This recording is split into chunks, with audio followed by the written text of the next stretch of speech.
Malaria in the nomadic group of Chad. In 2022, there were 249 million cases of malaria globally, which is increased from 2019, where there were 233 million cases of malaria. In 2023, approximately 3.9 million cases and 13,000 deaths were recorded in Chad.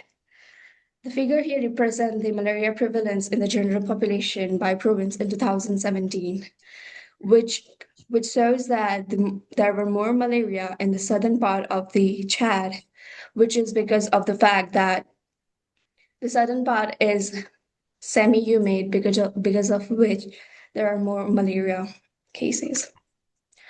It starts with the plasmodium, which is a causative agent of the malaria. It stays in a female anopheles, which spreads the malaria to the human host. Plasmodium has four main species: Plasmodium falciparum, Plasmodium vivax, Plasmodium malariae, and Plasmodium ovale, out of which Plasmodium falciparum is the most dangerous and more often seen. 95% of the cases and deaths in sub-Saharan African is due to Plasmodium falciparum.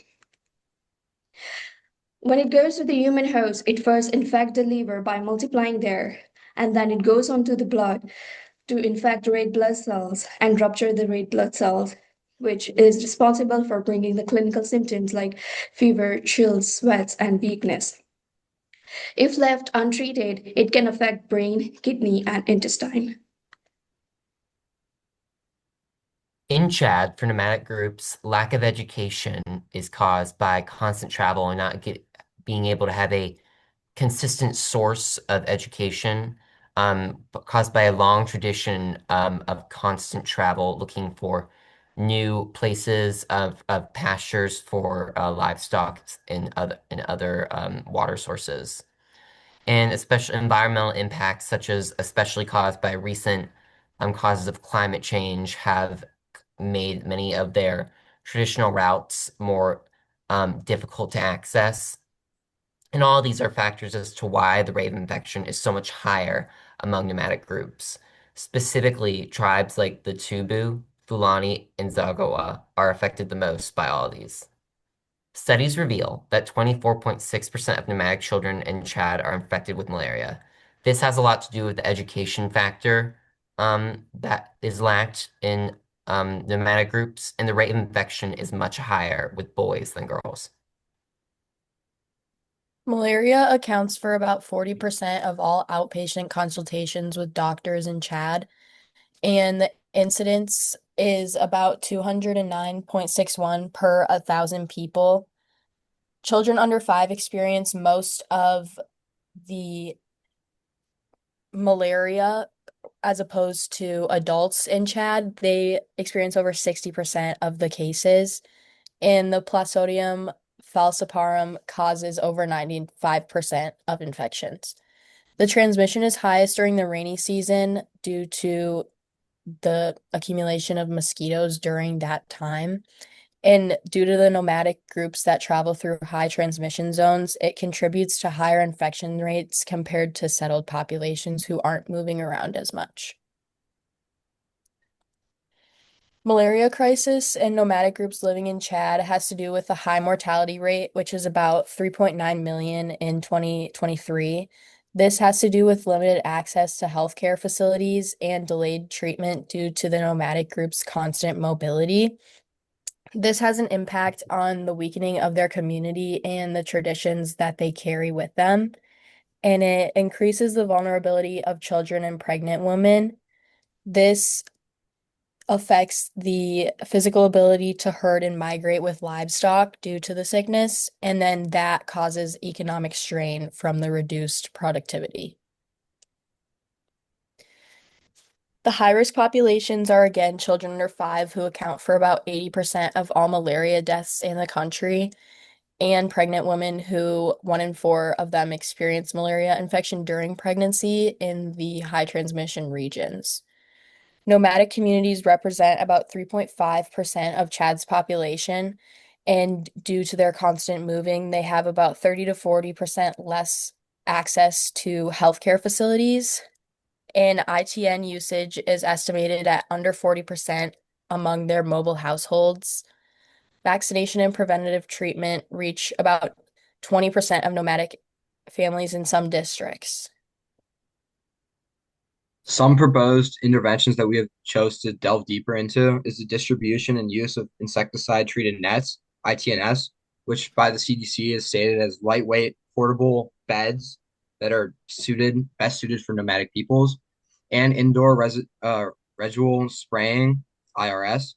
Also, increased access to rapid malaria testing and treatment, community-based malaria prevention education, further educate the population of malaria and its side effects, mobile health outreach, and to reach nomadic populations due to their constant moving and lifestyle. Also, the distribution of malaria vaccines to children is important. Some other interventions that we looked at was forming a group of healthcare workers who would study the pattern of movements of nomadic people for all the season to kind of understand and better suit their lifestyle, making all those previously mentioned interventions accessible to places like nomadic groups have visit seasonally. Also, regularly check up of the visited places by nomadic populations for those malaria infections.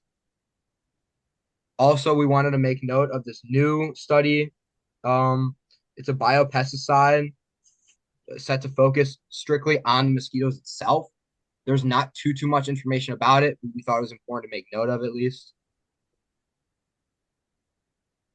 And ongoing vaccination efforts will help to reduce further malaria transmission if we can stop the spread before it starts. Also, community education programs will provide families with the knowledge and guidance needed to maintain prevention practices, as well as training local health workers to ensure long-term capacity for monitoring, treatment, and continued prevention moving forward. For things such as budget, cost per item breakdown, insecticide treated nets, a cost per ITN is $5. Distribution cost is an extra dollar. So total per net would be $6. That estimated quantity purchase is 3,300 ITNs. For malaria vaccine, RT1, a cost per vaccine dose is $4. And especially since the rate of children is much higher, doses needed per child is 3 to 4. Average total per child then would be $12 to $16. Distribution plus cold chain cost per child, $5. And that total per vaccine is 17 to $21. So that estimated children vaccinated is 1,000 children.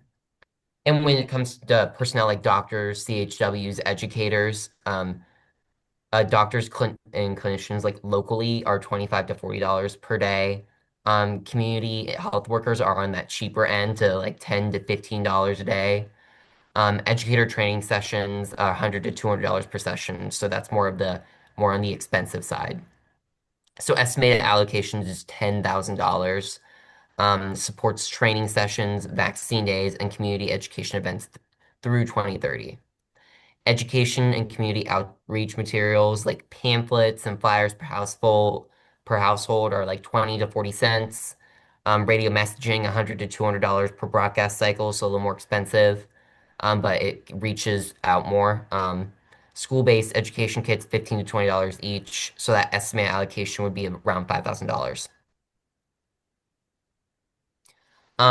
Budget through 2030, this budget chart, for ITNs that cost would be $20,000 for an output of 3,300 nets. Vaccines, same cost, $20,000, but for 1,000 children fully vaccinated. For personnel, a little more cheaper, like cut in half, $10,000 for local staff plus educators. And for education being the cheapest at 5,000 printed plus radio materials to get the outreach going.